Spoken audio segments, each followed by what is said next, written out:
Great. Well, Stephen, thank you so much for taking this time. I know you've just finished another interview, and I greatly appreciate you taking the time here. And I've been sat the last couple of hours in mild terror, not knowing quite what to ask or how to begin. Mild terror is manageable, Justin. It's okay. Coping. Yeah.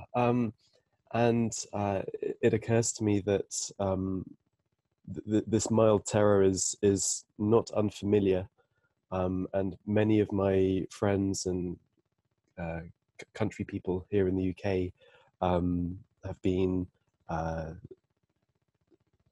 in deep anxiety, deeper anxiety, let's say, for the past couple of years of what's happening with Brexit.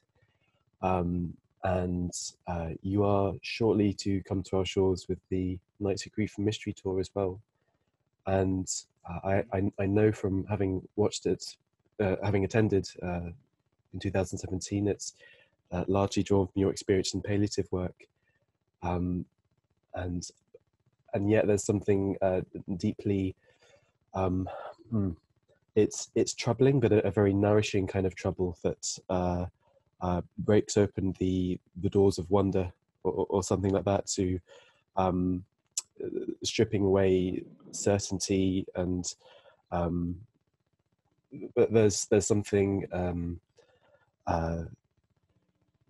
very magical, and it's an overused word. I'm struggling to find another way to describe it, of what it is that happens in these nights. And maybe we just are all very jaded and misanthropic, and fed up and anxious and not knowing what to do. And it's almost halfway through spring, and I haven't yet seen any bees. And this is terrifying me on a almost daily basis. Whenever I remember, why haven't I seen a bee yet? I see plenty of bee-friendly plants, and yet no bees. This isn't a question. Is this enough for us to start somewhere, or would you like something more focused? No, it's something I could respond to, though, if you'd like. Please, thank you. Well, you see, first of all, it's no news to anyone that we're in a time now of a kind of uncharted degree and rapidity of change. Now, the word change is a kind of neutral word. It simply suggests movement. But I think we know that it's not just movement we're talking about. We're talking about a kind of rapid diminishment. And it cuts across a lot of the old boundaries. It certainly cuts across national boundaries. And, the weather is everybody's sky, you could say. And the changes are not just I don't think even principally ecological anymore. That's changed itself in the last little while. So that though I pretend no authority or awareness of the detail of what you folks are going through and what it means to you, but as a friendly outsider, I could certainly make this observation that change is costly, and we're starting to pay, and there's just no diminishing that. And I think it's the responsibility of people who will not live to see any, strident corrective surgeries or measures. I include myself in that number. It's incumbent upon us, to testify to the facts. That things are changing, and in large measure because of the unthinkable ways in which we've come to the world in the last 50, 75 years. You could go back, but it's accelerated during the course of my lifetime. And Well, that's what grown-ups know. Grown-ups know that there's such a thing as there's consequence that's attached to action. And regardless of whether you intended it, or you voted for it, or what have you, it is the mark of being a citizen in a relatively open or vaguely democratic country, mine, yours. It's a condition of citizenry that we testify as accurately and faithfully as we can to the circumstances as we see them. And to the extent that we can abandon, hopefully more or less permanently, the instinct to find the bad guy to attribute all of this change to recognize, first of all, there's blame enough to go around, and there's bad guys galore. That's a given. But this is not a grown-up orientation to life. A grown-up orientation to life is to realize that you may not have been in on the current regime and its establishment, but there's no question at all that you've lived off the avails of it nonetheless. And so it's not a matter of guilt, but it is a matter of consequence. And grown-ups traffic in consequence is how I would put it. So, you know, the beautiful thing about consequence is that it leads you to certain fundamental considerations that might otherwise escape you when things are going well. I've never seen anybody take the opportunity when their personal life is going well, to stop and to, you know, look in the rearview mirror or look through the windscreen and really begin to contemplate deeply what's to be and how it's come to be as it is. Why? Well, because things going well is its own reward, and it doesn't prompt questioning. And if things go desperately off the rails, there's not a lot of questioning that prompts either, because of the desperation, the despair, the low-grade terror, as we joked at the beginning, and lots of other reasons that seem to discount any upside to thinking about this deeply, which leaves you to ask the obvious question: when's the right time to engage deeply unwelcome, deeply inconvenient considerations and wonderings? And the answer is, if it was left up to us, we probably wouldn't do it. So change, among other things, is a kind of harbinger. And it says to you, it whispers one word, and it's now. And we don't get a vote, right? And that's what the condition of being awake fundamentally comes down to. The condition of being awake has nothing to do with the opposite of sleep or slumber or illusion. The condition of being awake, the word says it plainly. It means of or pertaining to the web of consequence that fans out behind everything you did, everything that was done in your name, everything that you didn't do and maybe ought to have done, etc. And, you know, it's this web of consequence is part of our belonging. And although there may not be an appetite for that, you know, right out of the gate, something like the Nights of Grief and Mystery show that we do establishes a kind of grown-up scaled appetite for the real thing. And the real thing turns out not to traffic in comfort. The real thing tends to traffic in wakefulness instead. And I, for one, would trade 100 hours of being reassured for a moment of genuine lucidity, where the question of, you know, how has it come to be as it is, isn't a question of personal style or personal inclination. It's a question of a willingness to see something broader than that which benefits you or diminishes you personally. So it's not much of a promise to imagine that such an evening as we propose to bring to the UK traffics in awakening of this kind. It's not much of a crowd pleaser, but maybe this is not for everyone. Maybe it's for people whose understanding of what it means to be citizens and what it means to be grown-ups now asks more of them than it grants them.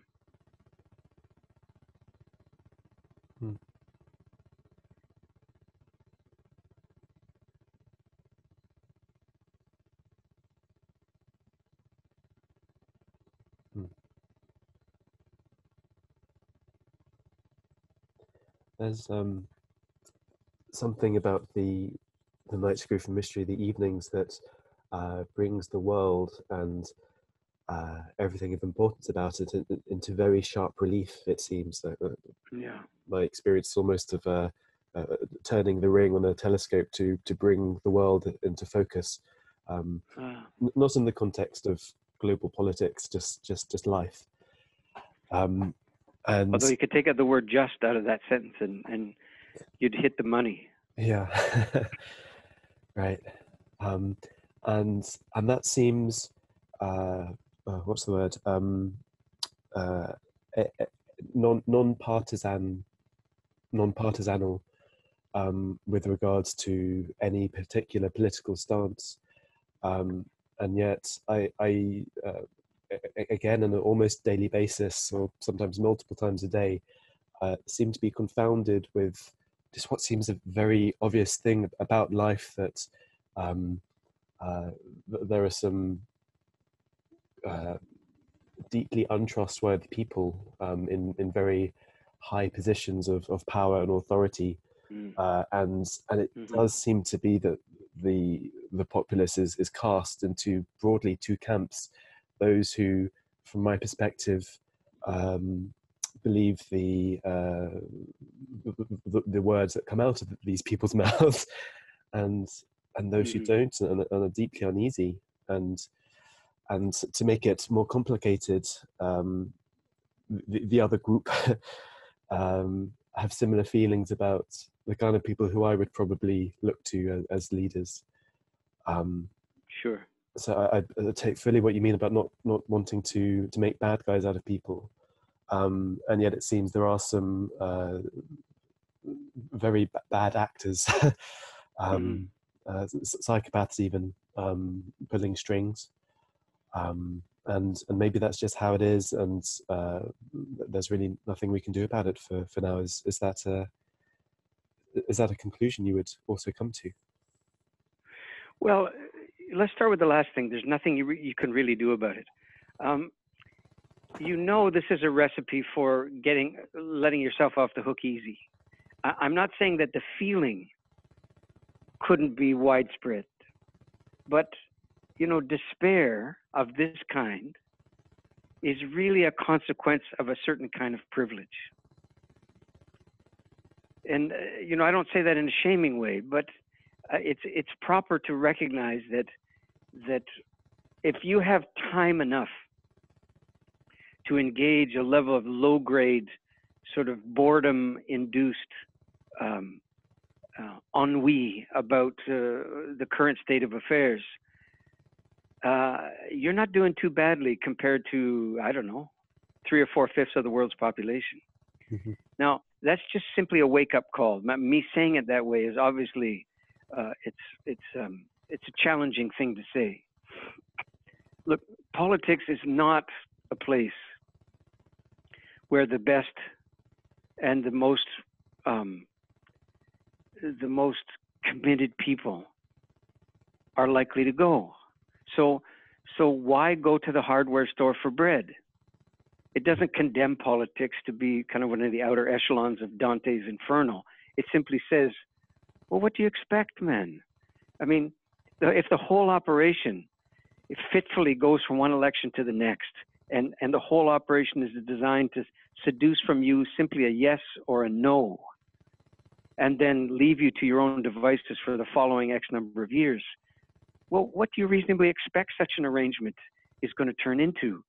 But a kind of folly, right? And I don't know about your country, but this country, politics generally is the sanctuary of once and future lawyers.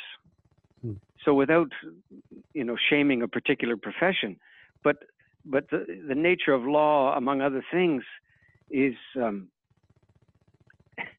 not to labor on behalf of a better day, but to be forever engaged in two things: the calculation of what kind of injustice can be borne on the one side, and on the other side, how to prevail regardless of what justice is. I don't think that's a cynical observation to make about the undertaking, But if politics tends to draw lawyers more than it draws anyone else, well, this is, you're not going to get a different repertoire or a different orientation to the work at hand. So if you go to the hardware store for bread, who's the fool? Not the hardware store owner who's trying to sell you a screwdriver, even though you're looking for rye bread. See, it's the foolishness comes down to the misapprehension that somehow politics is supposed to be all things for all people. It can't be. Okay, so given that, where are you going to work, man? I mean, this is the fundamental question of citizenship in a relative democracy is, where are you going to work? And I don't mean employment per se, although wouldn't it be something if your heart's desire corresponded to your paycheck at some level. And I suspect that men die at a younger age, principally because of the immense disparity that exists between the kind of work that they end up with, which tends to do more harm than good to the world in some fashion, direct or otherwise. The gap between that and their longing to be able to do something that they believe in and walk out of the door every day giving themselves to something instead of trying to calibrate the way by which they cannot be stolen from by going to work and so on. I mean, look, these are really challenging things.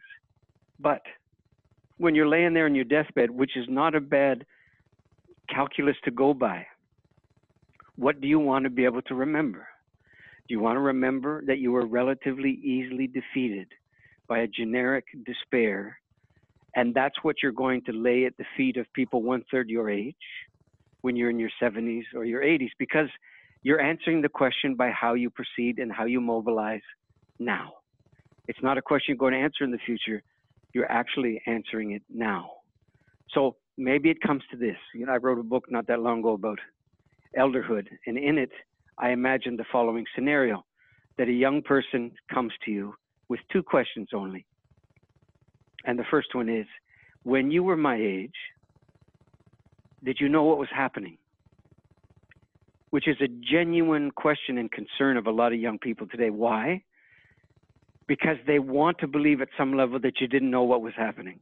Because how else to live with how we've proceeded if we did know what was happening?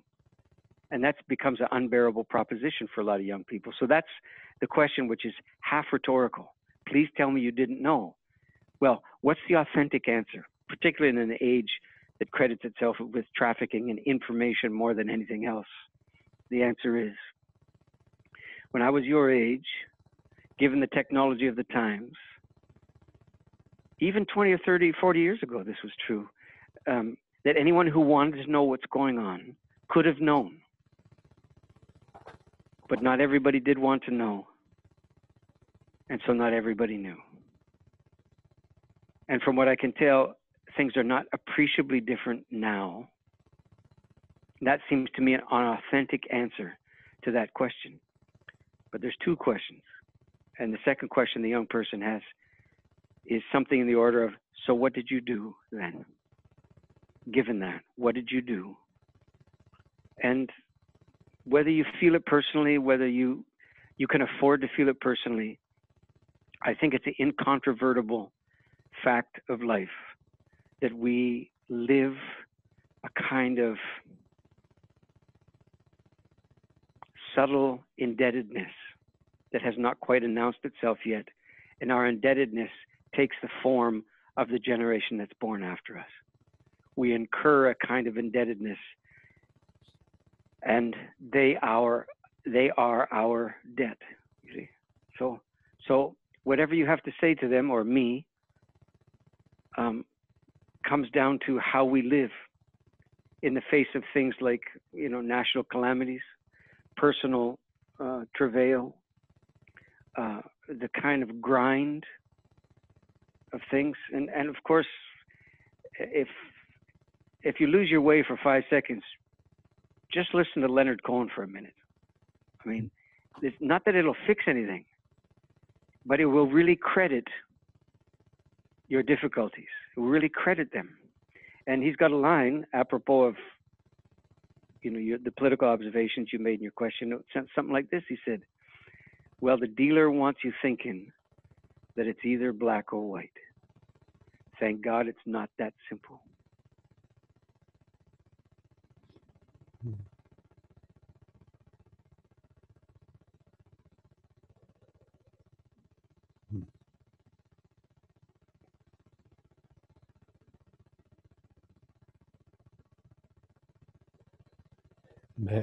Pardon me. May I come to you with some more of what I personally struggle with? Mm-hmm. In response to what you were just speaking of, so one thing I have, it seems, a deep anger at, I'd say particularly older people, but not exclusively older people, not all of them, of course.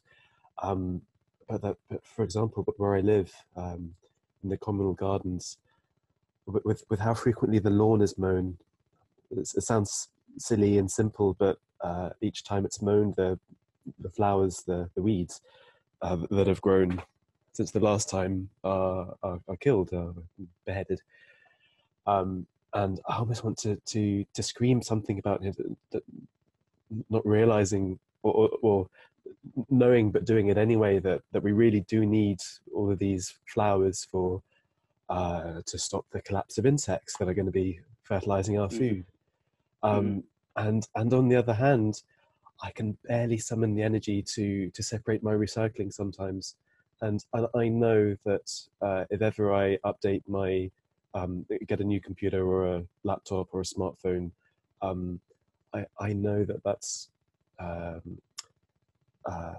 coming from child slaves in, I'm not sure which countries, but wherever the rare metals that go into the microchips are. Chad is one place. Chad, huh? So I know it, and it's I'm not a prolific updater, but neither am I. I also am free and clear of it. Yeah. I participate in this just as much, and I'm also passing this down to the next generations, and I know better, and I still do it, with the sense of it being a mostly futile thing, that it's maybe reducing the stream to a slightly smaller stream, but I'm not able to dam it with my actions, or to affect change. But yes, this is the sort of hypocritical, omnidirectional anger and inertia and confusion that and many other people who I speak with and am friends with find ourselves in.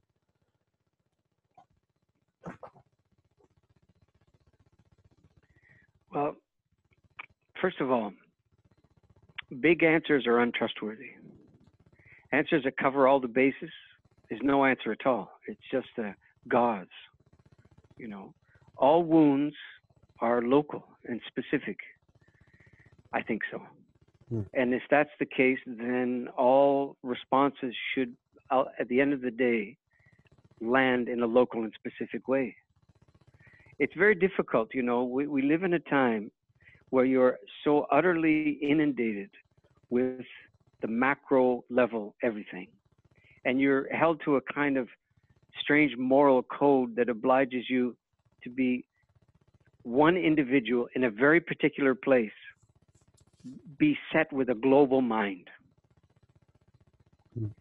So if you take all of that, then imagine the scenario. I'm with some frequency approached by people who are either considering having children or have already procreated, and they're asking me essentially to engage in some kind of blessing ceremony or something like that for their children. And I stipulate a condition. And it's a very taxing condition, and it bears everything in mind, I believe, that you were just talking about. And it comes to this. I look them in the eye, which is my obligation and my my responsibility to them, and I say, well, let's begin here. I won't speak for other races or peoples. Let them decide this matter. But it's certainly true that the world does not need another white child, period. There's not really a lot to debate. And of course, they're absolutely thunderstruck because what kind of blessing is this? I didn't say it was a blessing, but I'm treating these people like they're old enough to procreate. They're old enough to hear this. And, you know, they've contributed directly to, by virtue of procreating, to, among other things, the issues that you've just talked about. Of course they have. So what does one do? Do you rely on abortion? Do you rely on abstinence? What are you trying to fix? Well, okay, so you have to live in the world that is entrusted to you. And the way I try to do it is I say to them right then, if we're going to do anything by way of blessing, we're not going to make it a discrete moment where I say various things and then perhaps your parents say various things and so forth. I mean, we'll do that. But this does not in any way either acknowledge or offset the fact that you've gone and contributed rather significantly to a development in the world that doesn't need any contribution, overpopulation. So here's the condition. You find a place, not for me to say, I'm not going to superintend it. You find a place and you plant something like the number of trees you think your child's appearance on the scene and the life they get to live in this world somehow equates to. You do the math, you figure it out, you do the problem solving, you find the place, you do it all. Does that seem like a lot? Well, then I guess you weren't too serious about the blessing thing. You might have imagined a blessing to be nothing more than a kind of generic stamp of approval on something that's already there. If, on the other hand, you understand blessing to be in the order of a deep affirmation that's willing to be troubled by the way things are, then you take to heart what I've instructed you to do. And some people do it, and some people don't. And if they don't, I'm not their guy. So I'm saying the same thing about the flowers that you see disappear. So plant them somewhere else, man. Plant them in a place the blade can't find them. No, you won't find them either.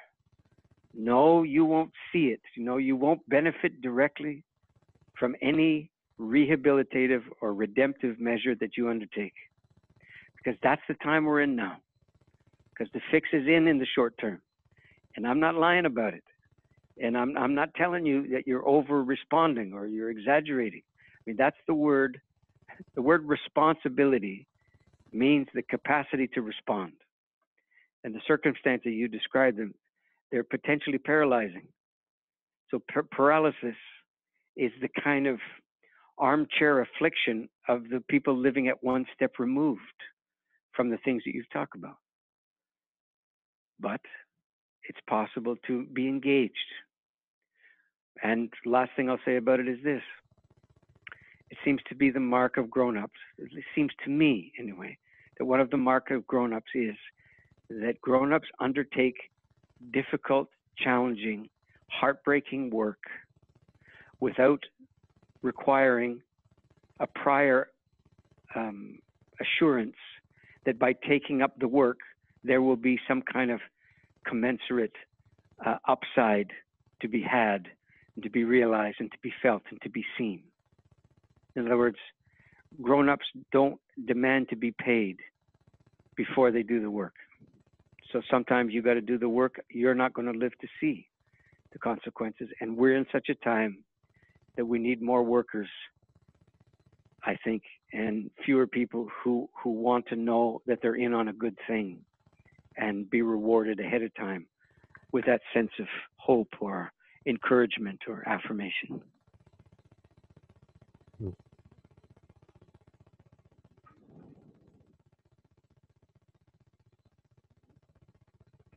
Being a hopeful in a time like this is a kind of dereliction of duty, Justin. That's what I'm saying in a nutshell.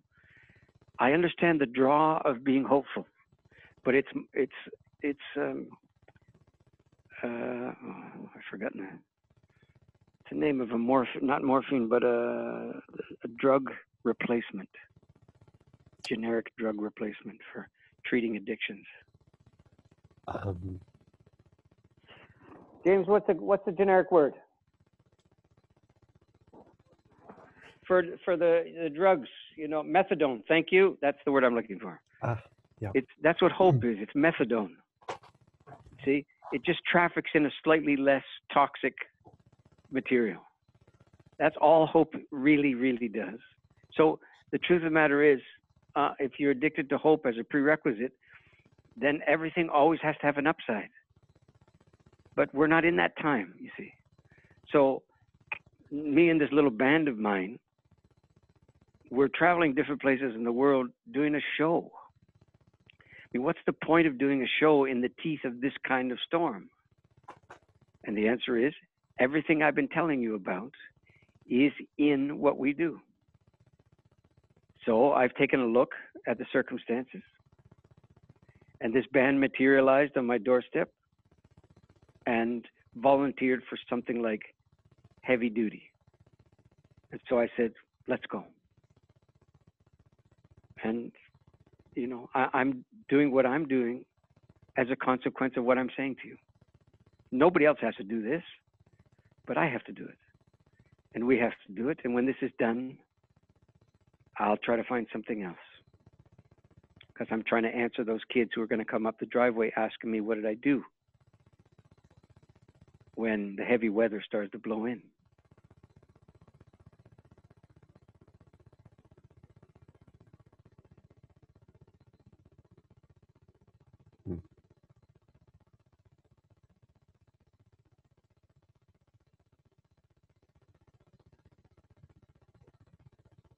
Might I say, given the definition you just gave us of what a blessing is, that really your whole work is a blessing. Everything you do seems to be in that order. Well, I've probably run out of curses.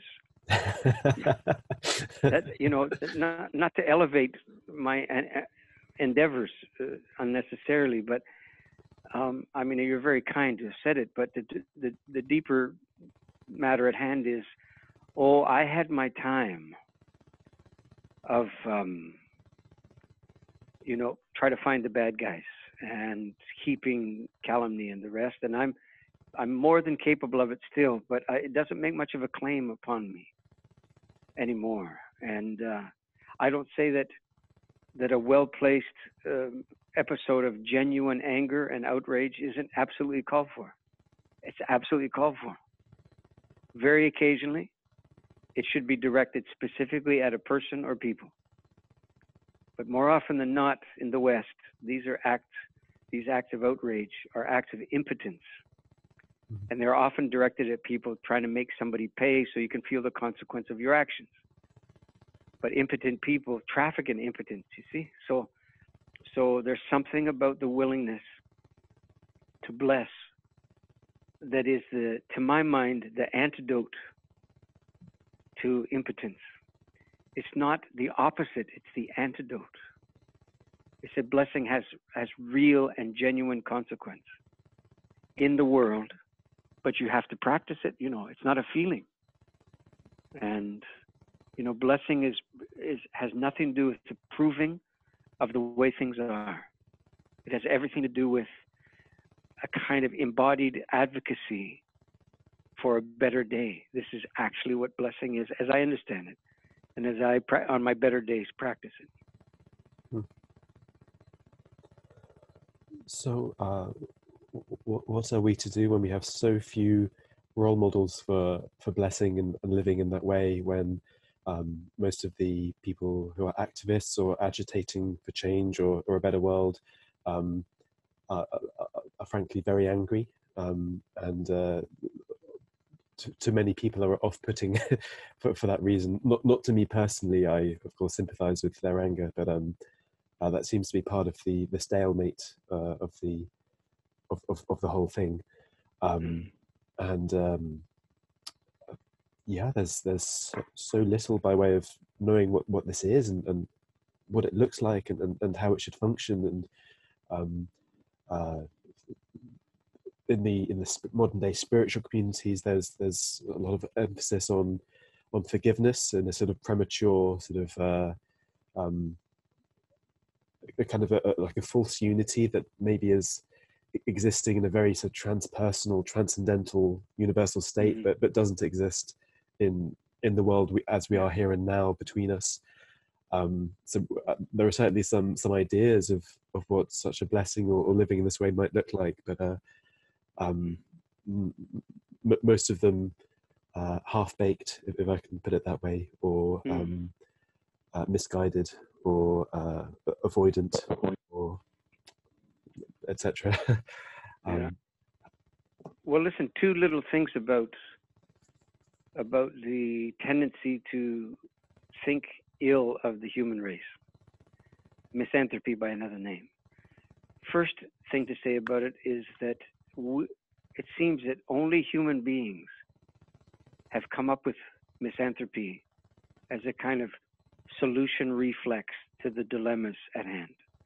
No other life form would appear to harbor anything like the deep enmity towards humans that humans are capable of. And we might want to take some instruction from all the life forms that we share this place with, because we're the only ones who've come up with self-hatred as a solution to the self. Second thing I'd say about it is, misanthropy or self-hatred is the current version of self-absorption. That's what it is. It's not a higher moral order. It's not, a deepened range of understanding. It's an absolute unwillingness to inhabit the mystery days that were entrusted to you. So misanthropy is overrated as an act of conscience, I would say. We have no obligation to misanthropy, to a deep demeaning of humans. I'm not saying that there's not ample opportunity to give vent to all of that thing. Of course there is. People are, deeply disappointing. But don't forget Dostoevsky's brilliant observation in The Brothers Karamazov. He has the Grand Inquisitor making the following observation. He says, the thing about humans, you humans, is that every time you start talking about how you love humanity, it's generally because you have a very difficult time loving individual people.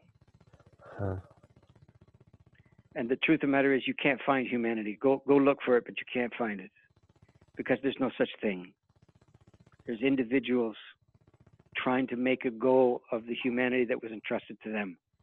Some of them do an absolute miserable and damaging job of it. But a lot of people are just in a degree of kind of confusion that doesn't know how to proceed. And this needs something in the order of that kind of blessing repertoire they were talking about earlier. Even though I understand as much, well, I shouldn't put it this way, I have some understanding of what it means to feel that the only proper response is to give up. Well, if you must give up, then do so. Understanding all the while, hopefully, that by giving up, you're asking the rest of us to do that much more. But if it's a time for giving up, then do so. Experiment with giving up and find out how that works. Sure. There are moments you can't go on. This is an absolutely accurate assessment of things. You're not a coaxial cable of potential, There are times when you cannot go on. But the mark of a sane society is that not everybody hits that moment at the same time. And the mark of a crazy society is that they do. So you got to unplug a little bit, you see? So you're not dragged to the brink by the information. Mm. That's why I wrote that newsletter on my website a little while ago called Point, Shoot, Repeat. This is quietly what I was saying. Look, man, you know, the grandchildren of your neighbors where you live right now will have more in common with people in Asia and Africa by virtue of this so-called smart technology than they will likely have with people that they would recognize as their neighbors. It's very terrifying what's coming on. And one of the things to do is to see to it that they can't get at you, you know, to have their way in their programming way with you. And I don't mean to sound paranoid, but we have an old adage in the mental health trade that goes, just because you're paranoid does not mean that they're not out to get you. Mm-hmm. We know the metrics game, and everything that's going on now is designed basically to turn you into information that they can monetize. That's very true. Nothing paranoid about that. So you got to find a way not to cooperate.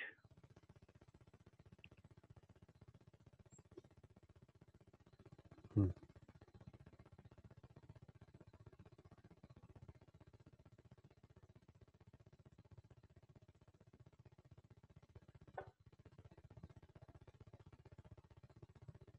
This is much food for thought. Mm-hmm. Mm. You know, the last thing I'll say about it is, if I were to just spin off kind of balmy answers, you know, solution-driven vignettes, there's nothing respectful about doing that. It's simply not my responsibility to absolve you of the anxieties that you're faithfully reporting on. You've earned them. They're a part of the architecture for the time being. And if I were to steal them from you, it would make me a thief, not somebody who's respectfully available for some kind of alternative vision of the regime, which I think is partly my responsibility. So I don't feel the obligation to have answers that instantly reassure, you see? Because why? Well, because you have more resilience even in your distress. And that has to be traded upon from time to time, it seems to me, and employed, that resilience, even when there's not the will to do it. So this is not aversive answering strategy for me. This is respect you're hearing. Hmm.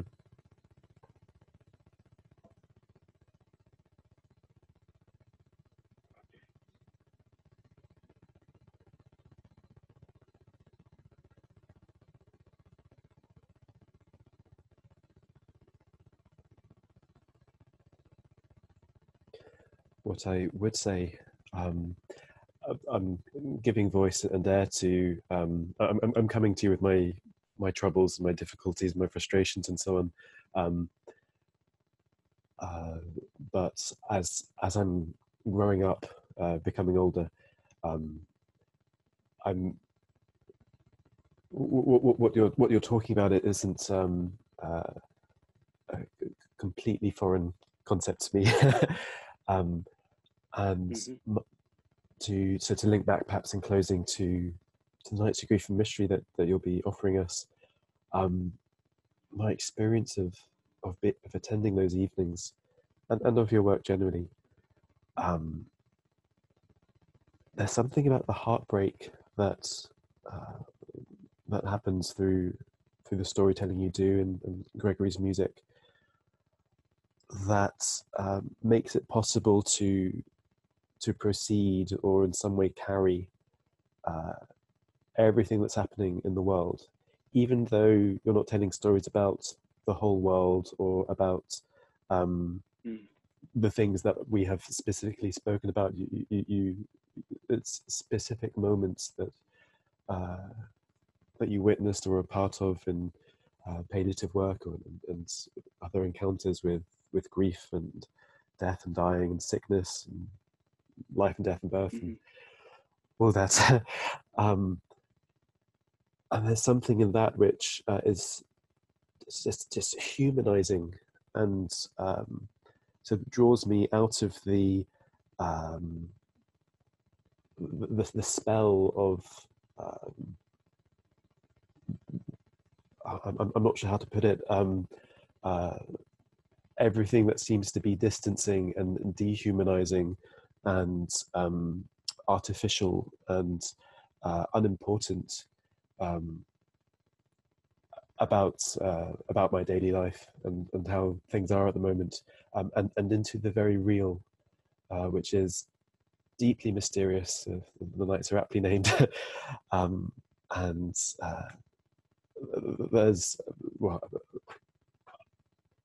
I don't want to use the word awake because of the connotations of that, of the various sort of spiritual, mystical connotations. I don't mean it in that sense, but there is something about coming to an awareness of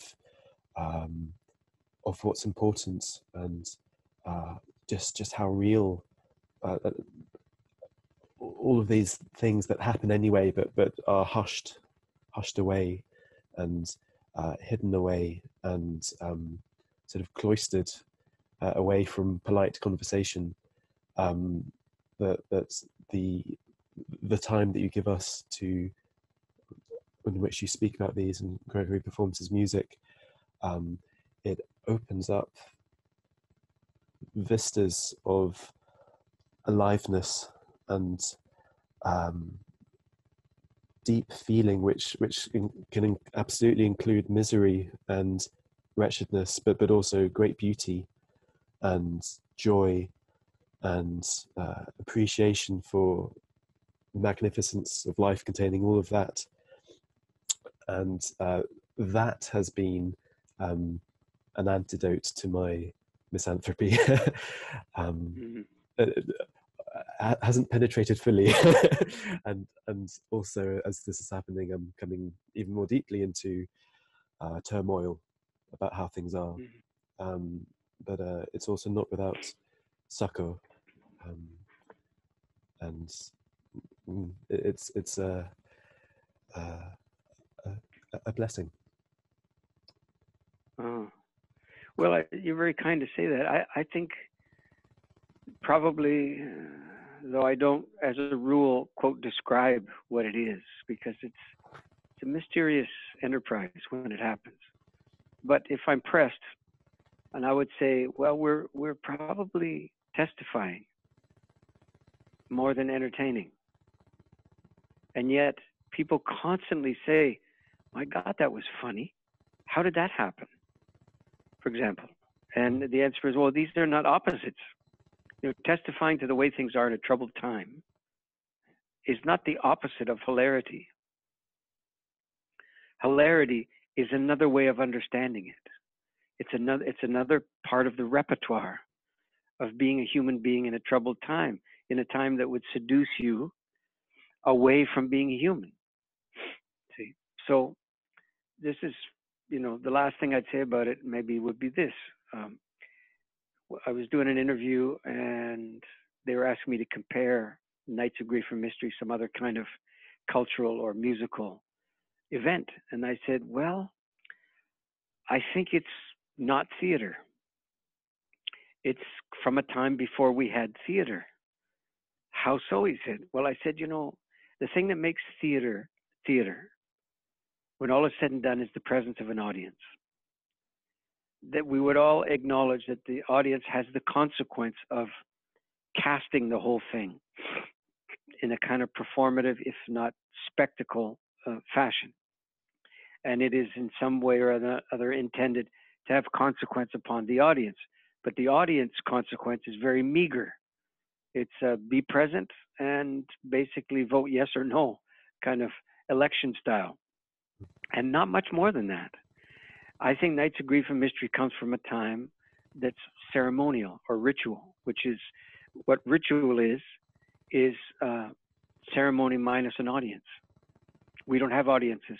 If we're successful in our undertaking, we demolish the notion of audience and try to replace it with co-conspirators of people who are, in some fashion or other, willing, You know, I think the night begins. I don't think I should say. I know how it begins because I begin it. The band comes out. They establish a kind of musical pulse, if you will, and I come out and I join that pulse. And the first thing I say is something which is invocation. That's what it is. And I say, welcome friends, for friends we may soon be. For friends are forged on the dark road that's headed out of town. And we're headed there. Who am I talking to? I am not talking to the people who are sitting there looking at me. Welcome friends, for friends we may soon be. I'm talking to everyone who's ever been alive. I'm talking to people's ancestry. And I'm asking them to attend to us this evening before I get anywhere close to speaking to the people who are sitting there looking at me. How shall we be? And what shall we say now that the summons and the plea and the prayer has gone out? It's better as if we make as though many a thing hangs in the balance and hangs in the rafters, as if how we are with each other tonight will be how the gods of chance will be with us.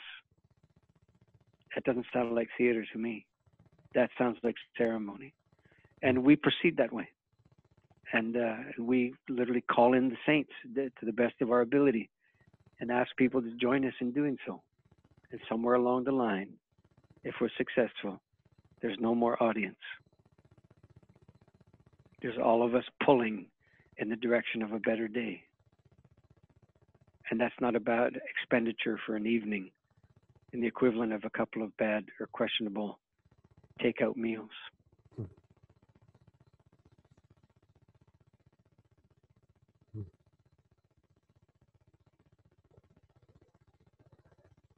Stephen, thank you so much for your generous offerings of your time and your eloquence. I'm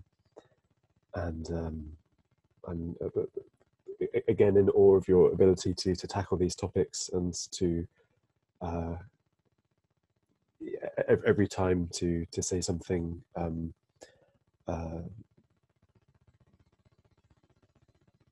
that's fully attentive to everything that's happening, and it isn't, they're not your stock and trade answers. They are true responses, and that's a rare thing. Well, you're very kind, man. I think you're doing the same thing on our behalf in your country too. I recognize it, you know, and we are doing what we can and a little more. We are doing some things we can't do, actually. And you've given an enormous part of your attention and your energy and your give a shit in a lot of things in the last while to see to it that this might come. And like you've heard me say, this is a kind of love letter that you're writing to your country. And we simply are the ink and the paper and the pen. And if the people come, then that means they've received the love letter and they're writing back.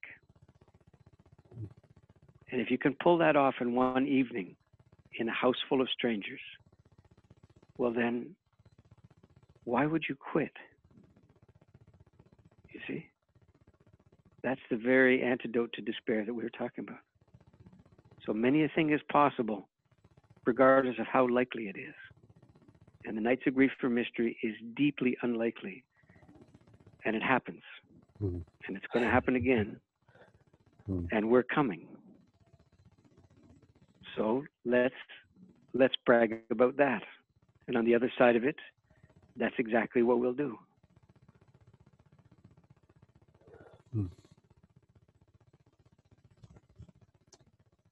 Thank you so much, Stephen. Yes, sir. Thank you too, Justin. Thank you. Take care of your bones now, all right? I'll try. You as well. You stay healthy. We want you in good shape for the tour. Yeah. Taking my vitamins, man. I'm doing my best. Thank you. We'll see you in a few weeks, yeah? We will. Not so long. Yes. That's right. Yeah. Thank you, Stephen. All right, sir. So long. Farewell. Bye-bye.